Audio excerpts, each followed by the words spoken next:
estando, na verdade, lendo com você o material para você conseguir compreender o que eu passei aqui, o que eu fiz a revisão, fiz uma revisãozinha básica do que é uma sentença lógica, o que é uma proposição. Toda proposição é uma sentença lógica, e para ser sentença lógica não pode ser interrogativa, não pode ser exclamativa, não pode ser imperativa, tá? Não pode ser uma sentença sem sujeito determinado. Se tiver sujeito indeterminado, não vai ser uma proposição, e isso você tem que entender tranquilamente, beleza? Vamos para a próxima aqui, vamos adiantar, falar um pouquinho agora sobre uma proposição, que a gente pode também representar, preste atenção, a gente pode representar através de símbolos matemáticos.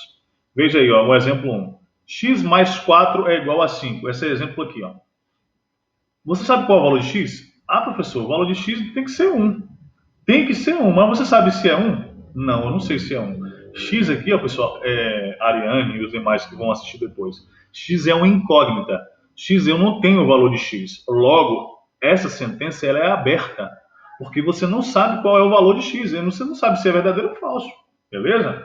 Então, toda vez que tiver uma sentença dessa forma assim, ó, você sabe que ela não é lógica, logo não vai ser uma proposição. E a gente vai estar trabalhando com proposição aqui no raciocínio lógico, tá bom?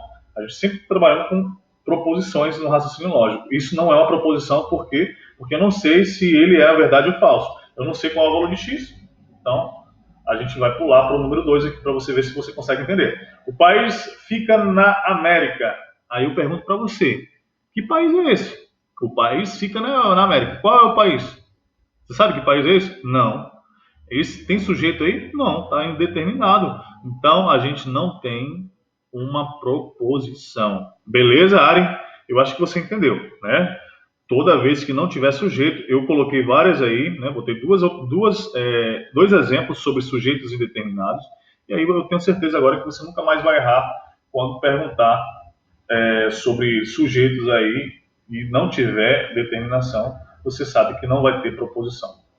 E aí a gente vai mostrar o que é uma proposição composta.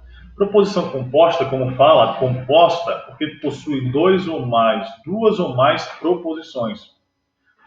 Eu preciso de duas ou mais proposições para fazer uma proposição composta. O interessante, Ari e os demais, a proposição composta, ela precisa de um conectivo. Eu preciso de um conectivo, eu preciso de uma coisa para juntar essas duas proposições. Eu preciso juntar. Preste atenção para você entender como é que funciona. Quais são os conectivos que eu uso para juntar essas informações? Existe o conectivo I de conjunção, que ele junta duas proposições. Existe o conectivo de OU, que é de junção, que ele representa e também junta essas duas proposições ou mais. Tem o conectivo de condicional, que é o se então, que é uma setinha para a direita. Tem o conectivo de bicondicional, que é o se somente se, também junta duas ou mais proposições. E tem a disjunção exclusiva, que é o ou, que é um Vzinho com um tracinho embaixo. Professor, isso eu tenho que memorizar? Ari, você tem que memorizar, não só você quanto os seus colegas. Tem que memorizar isso aqui. Isso aqui não cai em prova, isso aqui despenca, como eu falei para você. Essas questões aqui de raciocínio lógico despenca. Professor, você não falou dessa negação. Isso aqui é um conectivo, só que ele não faz uma união, ele faz uma negação. Ele nega o conectivo. Se o conectivo estava positivo, estava verdadeiro, se você usa ele, ele vai se tornar falso, beleza? Ele faz uma negação, a gente usa esse tiozinho aqui para negar a proposição, beleza? Os demais, a conjunção, a disjunção, a condicional, a bicondicional e a disjunção exclusiva, eles vão unir uma com a outra proposição. Ele vai unir duas proposições, se tornando uma proposição composta. Vamos usar um exemplo para você começar a entender como é que funciona? Vamos usar os exemplos que eu coloquei aqui. O primeiro exemplo está falando de Márcia. Márcia não é parda. Preste atenção. É um exemplo. É uma proposição simples. Por que uma proposição simples? Porque só tem uma informação. Só tem uma proposição falando que Márcia não é parda. Pronto. Eu estou usando, se Márcia for parda, Márcia é parda. Então eu vou usar o conectivo, vou tirar o conectivo de negação para eu colocar Márcia é parda, beleza. Eu coloco Márcia é parda. Se eu uso esse conectivo de não, eu posso chamar Márcia é parda de uma letra. Eu posso chamar essa proposição de uma letra. Que coisa interessante. Essa proposição de Márcia é parda, eu posso chamar de P. Vamos colocar aqui, a Márcia é parda. A letra P, isso representa que Márcia é parda. A letra P é uma proposição e Márcia é parda. Se eu coloco tiozinho aqui, ó, não P, eu estou falando que Márcia não é parda. Eu estou usando o conectivo de negação, o conectivo de não.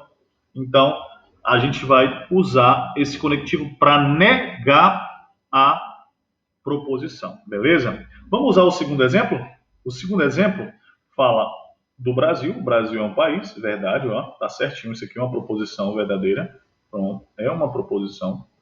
E tá aqui, ó, Cuba fica na Europa. Professor, que parada é essa doida aí?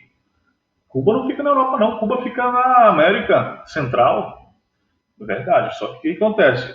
Cuba fica na Europa é uma proposição? É. Você lembra que eu falei para você que proposição é uma declaração, que tem que ter sujeito e verbo. Tem sujeito e verbo. Essa declaração é falsa, mas ela é uma declaração. Então, é duas proposições. Veja que essa proposição, ela está juntada com a outra proposição do Brasil é um país, juntando com uma conectivo. E esse conectivo é o conectivo de conjunção, é o conectivo e. E conectivo e é o conectivo de conjunção. Eu posso representar simbolicamente falando que o Brasil é um país, eu posso chamar de uma letra P. Olha que coisa interessante. E o I, simbolicamente falando, é um V de cabeça para baixo, ó. É um V de cabeça para baixo. Opa. O I, o conectivo E é um V de cabeça para baixo. Eu estou com um mouse aqui ruim e eu acho que não estou conseguindo nem fazer direitinho aqui. Pronto. Aí, no caso, tipo, você cai uma questão pra colocar essas paradinhas na frente, tem que colocar dessa forma, né? Para colocar o símbolo, isso. É o Simbolicamente símbolo. falando, isso. Você vai colocar dessa forma. Você vai chamar. Brasil é um país, eu vou chamar de letra P. Cuba fica na Europa, vamos chamar de letra Q. Porque a sequência, né? PQ. Professor, eu posso usar a letra A de Ariane? Pode usar, letra A, letra B, tá? Você pode usar qualquer letra que você quiser. Mas você tem que lembrar que o Brasil é um país, eu vou chamar de letra A de Ariane, então eu vou colocar A como a proposição do Brasil é um país. Lembrando que o conectivo E é um V de cabeça para baixo. Eu vou colocar um V de cabeça para baixo. E Cuba fica na Europa, vamos chamar de letra C? Vamos chamar de letra C. Então, ó, letra C. Pronto, já representei simbolicamente. Olha que coisa interessante. Eu posso fazer em símbolo matemático essa representação de proposições de uma forma bem mais simples, bem mais rápida, usando letras e símbolos matemáticos. Beleza? Lembrando que é tudo letra minúscula aqui, tá? Eu usei letra maiúscula aqui para ficar mais fácil de fazer, tá? Ó, a gente usou letra minúscula aqui para representar, tá? Se quiser também usar letra maiúscula, não tem importância não, tá? Vamos fazer essa 3. Olha que é o número 3. Cai o dólar. Isso aqui é uma proposição? Ah, professor, cai o dólar. O dólar caiu. Vamos pensar assim, né? O dólar caiu. O dólar é um sujeito, caiu é o verbo cair. Beleza. É o quê? É uma proposição, sim. Simples. Cai o ministro. O ministro caiu. Caiu é de uma forma de foi embora, né? Saiu. O ministro caiu do ministério, ou seja, ele perdeu o cargo. É isso que está dizendo. As duas são proposições? São. Tem sujeito e tem verbo. Isso aqui é uma proposição simples, isso aqui é outra proposição simples. Eu posso chamar isso aqui de letra P e eu posso chamar o outro de letra Q. Ó, letra P e eu posso chamar o ministro que cai o ministro de letra Q. O ou é um conectivo que junta essas duas proposições. Esse conectivo a gente chama de quê? De disjunção. Eu vou chamar de disjunção. E o símbolo dele é um V, é um Vzinho. Aí você usa aí representando simbolicamente. Coisa simples, né? A gente conseguiu fazer aí usando simbolicamente aí essa representação. Tá vendo? Vamos para os outros exemplos para a gente terminar. Eu vou terminar de fazer os exemplos, Ari, e aí você vai tentar fazer as questões aí. Falta só mais 2 exemplos, mais 3 exemplos aqui. O exemplo 4 e o exemplo 5, tá? Deixa eu apagar essa primeira questão aqui, que talvez eu possa até fazer essa primeira questão e marcar aqui com você. Ó, se eu estudo, então eu passo. Então eu vou passar, perdão. Eu estudo é uma afirmação. Anderson, se você ler a pergunta, se você faz isso, né, é a Ariane. Então, quando fala de eu, é um sujeito determinado, tá? Eu é um sujeito determinado. Estudo é um verbo. Então, tem sujeito, tem verbo. Então, aqui, ó, é uma proposição simples. Eu estudo. A outra proposição é eu vou passar. Está falando que essa pessoa passa, né? Quem está lendo vai passar. Ótimo. São 2 proposições simples. O que eu estou usando para uni-las? Eu estou usando um conectivo chamado de se, então. O conectivo chamado de se, então, ele começa a frase se, pontinho, pontinho, né? Se a primeira proposição, vírgula, então a segunda. É isso que você vai fazer sempre quando você observar. Tem que fazer uma união de proposições usando o se, então, como o conectivo de união. Olha que você vai observar o seguinte: se, então, é um conectivo como se fosse um tracinho com uma seta para a direita. Meu mouse está muito ruim aqui. Se eu estudo, vamos chamar de letra P. Eu passo, eu vou passar, vamos chamar de letra Q. Pronto. Eu já estou representando aí a número 4 dessa forma aí, de símbolo. Simbolicamente falando, eu fiz a número 4, beleza? P, eu estudo. Q, eu vou passar. Eu posso fazer um se, então. Se eu estudo, então passo usando fórmula matemática. Olha que coisa interessante, né? Os símbolos matemáticos aí. Para a gente terminar, Ari, a gente vai fazer a número... Não, quase terminar, né? A gente vai fazer o número 5. Existe ainda também a se e somente se. É uma bicondicional. A número 4 é uma condicional. Se eu estudo, então eu passo. Tem uma condição para você passar, você tem que estudar. Já essa aqui é uma bicondicional. A bicondicional, você tem que fazer isso. Apenas isso para você conseguir fazer a sua atividade. Vamos fazer esse exemplo?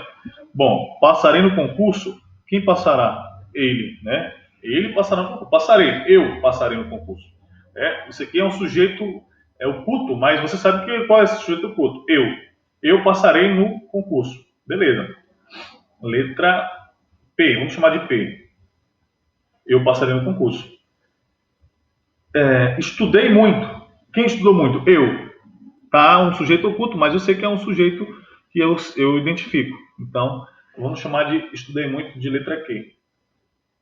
Se somente se, galera, Ariane e o pessoal, é uma bicondicional. Tem que acontecer isso para acontecer aquilo. Somente isso para acontecer aquilo. Beleza? Então é se e somente se, estudei muito. Ele vai acontecer isso somente se ele estudar muito. É uma bicondicional. Tem 2 condições aí. Beleza? Para a gente terminar, a gente vai fazer a número 6.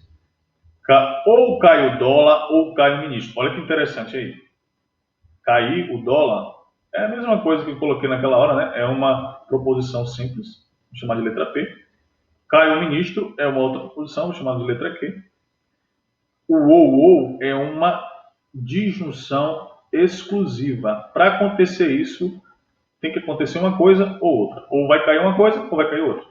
É um V com tracinho embaixo, beleza? A gente vai falar de disjunção exclusiva. Pronto, eu representei simbolicamente essas proposições, beleza? Com 14 minutos aí, foi uma aula boa aqui, deu para gravar de